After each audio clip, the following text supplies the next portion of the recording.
What is going on, my Super Sandwiches? Rhymestyle here, and today we're discussing Chapter 10 of the Dragon Ball Super manga, which leaked earlier this morning. Now, as always, since I know people are going to ask, where's the link? I can't link it because that would be piracy, but I can say if you were to look it up online, it's all over the Google searches at this point.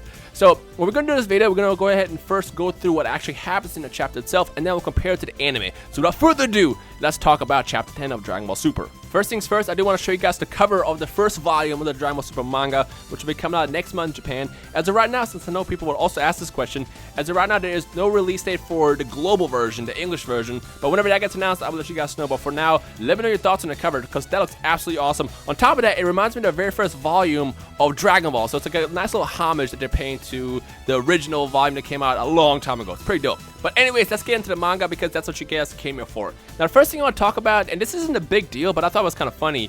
Have you guys noticed that there's a lot of random people in the stands, and that kind of confused me. On top of that, the stands are very, very different from what we saw in the anime. If you guys remember, initially, Vados created the stands, but they were too plain and hard and tough for Universe 7's friends and family, so Whis created like that little grassy area where everybody just kind of sat together. But in here, everybody's kind of spread out, and I can't tell if there's more people watching this, or if this is just like Universe 7's friends and family kind of spread out. But either way, I just kind of thought it was funny that it's so different. On top of that, it's like, why aren't they all sitting together as friends and family? I know, it means absolutely nothing. I just kind of want to toss it out there just because I noticed it as I was reading it earlier. And I'm sure this is actually probably noticed by a lot of you guys in the previous chapters, but I just thought it was funny, and I want to toss it in there just to see your thoughts on that.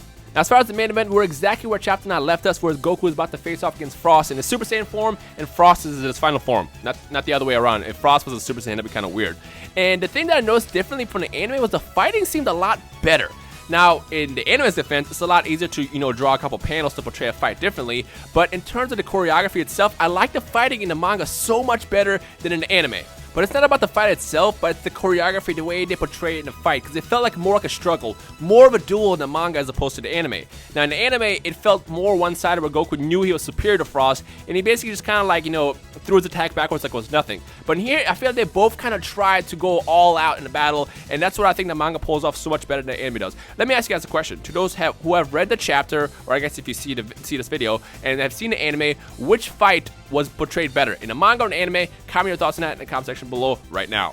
Something that I found really interesting about the way Frost fights is the way Frost fights, because it's been revealed that Frost's specialty is close hand-to-hand combat.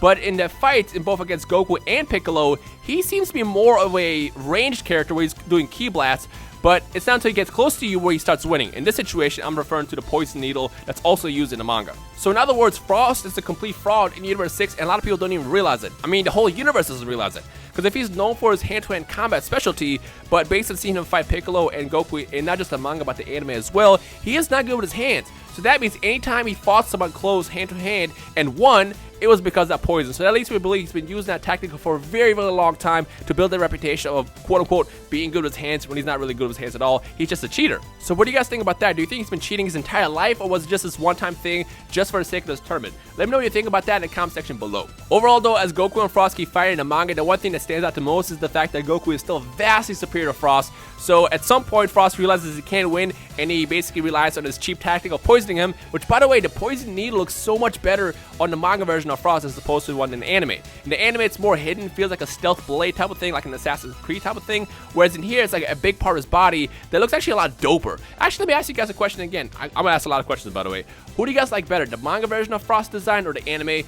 Also, comment on that in the comment section below. Now, as far as the moment itself where Frost poisons Goku, in my opinion, again, it's just my opinion, my own thoughts, I think the manga does a much better job portraying that than the anime did. Just because the anime felt kind of slow and very, very confusing, whereas in here, it happens so naturally and then leaves the reader asking questions like, what the hell just happened to Goku? Why did he just fall out? I mean, literally 2 seconds ago, Goku had completely taken control of the match, and it was pretty much evident who was going to win, and next thing you know, he's out in the grass, and Frost is the winner. So I like the fact that it felt more shocking and surprising in the manga as opposed to the anime. Also, one thing that I really liked is the fact that Toyotaro portrayed Frost as a whole lot stronger than he was in anime. In the anime fight against Goku, he seems to kind of give up halfway through the fight, and then he resorts to cheating, whereas in this, he doesn't seem to be breaking quite the sweat yet. I mean, he's obviously losing, but at no point does he realize, oh crap, I can't win, I can barely stand up. He's fighting to its best, and then that's when he does a needle trick. So I like the fact that Frost is portrayed in a much better and more equal way than it is in the anime. Overall, though, the end result was pretty much the same. The second Goku gets knocked out, he gets up asking what the hell happened. Chi-Chi's by his side, and everybody's kind of confused and shocked that Goku lost.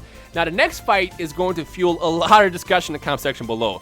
Piccolo versus Frost. Now immediately I want to ask you guys who did a better job portraying that fight of Piccolo versus Frost. Was it the anime or manga? Comment right now. In my opinion, honestly, the anime did a much better job between that fight because it felt so much more epic, but the manga did Piccolo super dirty, no pun intended. Let's take a second to analyze the fight that we see in the anime.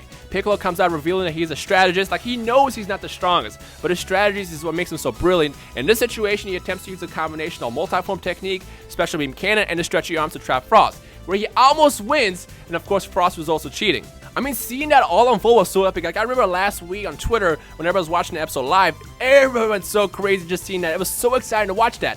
And then in the manga, it's completely the opposite. Like, Piccolo shows up, he starts fighting, he jumps in the air, he takes off his cloak, and next thing you know, he's out already. So again, I don't know if Toyotaro ran out of space, like if he has to have a certain length for the chapters or what the deal is, but he did Piccolo really dirty by just basically make him lose immediately. It sucks to see Piccolo getting a Yamcha treatment at this point because he's just losing left and right. And it's funny because actually Kwame made a video the other day, where did Piccolo get screwed more? In Dragon Ball Super or in Dragon Ball GT? And he kind of lists all the issues that happened. And based on watching that video, I feel like the manga of Dragon Ball Super screws Piccolo even worse than GT and Super does in the anime world. But if you want to see that video, by the way, I will link it in the description below. It's pretty good. Check it out. But let me know your thoughts on the whole Piccolo versus Frost fight and how it got dumbed down in the manga, and your thoughts in comparison to the anime.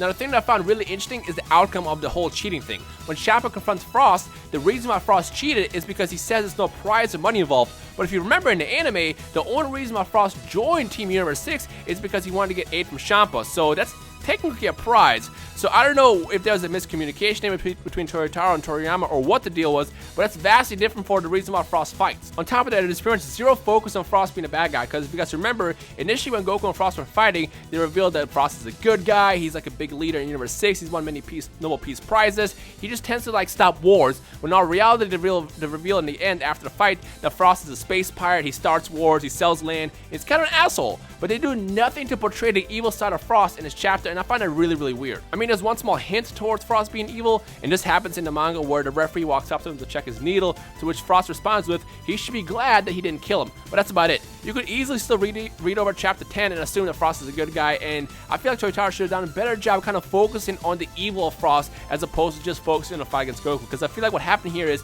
he focused so much on the Goku fight that he probably ran out of space to tell the rest of the story. Or I feel like, I guess he could also split it into another chapter, but I don't really know how this works here. All I know is that this chapter felt kind of rushed. On top of that, you know, Piccolo got shafted, and there's no real information of Frost being evil, and that's kind of my issue with this chapter. I mean, honestly, the only thing I can think of is maybe when they do these monthly chapters, Toriyama or somebody tells Toyotaro, hey, in this chapter cover this and that. And in this situation, I feel like Botamo should have been a whole chapter, Frost should have been a whole chapter, and then Frost versus Piccolo should have been a whole another chapter.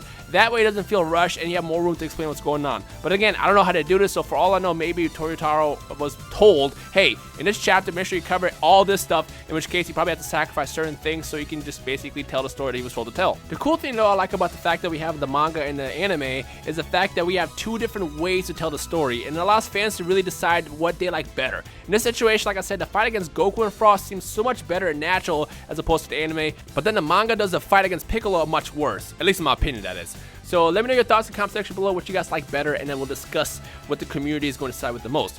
Now, one thing I'm going to explain, since I know there's going to be so many questions about it, the way Dragon Ball Super works is there's two stories essentially being told. You have the manga version, and then you have the anime version. The way this process actually works is Toriyama writes like a blueprint or a summary or like a manuscript, and then he hands it off to Toyotaro and to Toei. Toyotaro does the monthly chapters, and Toei works in the anime, which is why you see slight differences between both adaptations. Now, the reason why I bring this up in the first place is because I saw a lot of questions of people asking what's going to happen to the anime now that it's ahead of the manga. So before, the way it works is if an anime passes the manga, they introduce filler. But in this situation, there is no filler to be introduced because there's no real manga that Toei is following. It's Toriyama who's writing a story, and then basically Toyotaro and Toei create their own adaptation of that story. So essentially, we're not going to get filler or anything. It's just that the anime from this point on is going to be ahead of the manga.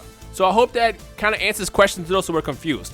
Either way, I like the fact that we're getting two different stories, and it really allows us to experience the Champa arc in two different ways. So let me know your thoughts in the comment section below, what you guys like better, the anime or the manga so far, who does what better, just to basically use a chance to really discuss everything that we saw and read this past week. So yeah. Now, as far as chapter 11, it'll probably come out around this time next month. It usually happens around the middle of the month or so, and the only fear I have is I hope that Toyotaro does not try to squeeze the next couple fights into one chapter. Like, take your time, bro. Like, do one fight per chapter. I'm okay reading like a full length, and I'm sure everybody will agree with me on this, but we're okay with reading in-depth fights if it's just one fight per chapter. Like, we're okay with that. At this point, like I said, we already accepted the fact that the anime will be ahead of the manga, so just take your time, bruh. Just take your time. So with that said, we'll see you guys in a month when the next chapter comes out. Hopefully, we'll have more, I guess, non-rushed content in the next chapter or so. So let me know your thoughts on anything I discussed in the comment section below. Of course, if there's anything that I missed, feel free to discuss as well. But other than that, I hope you guys enjoyed today's video. If you did, leave a like rating below. And as always, I hope you guys enjoy the rest of the day. My name is Rhymestyle, and I will see all you awesome super sandwiches in the comment section below. Peace.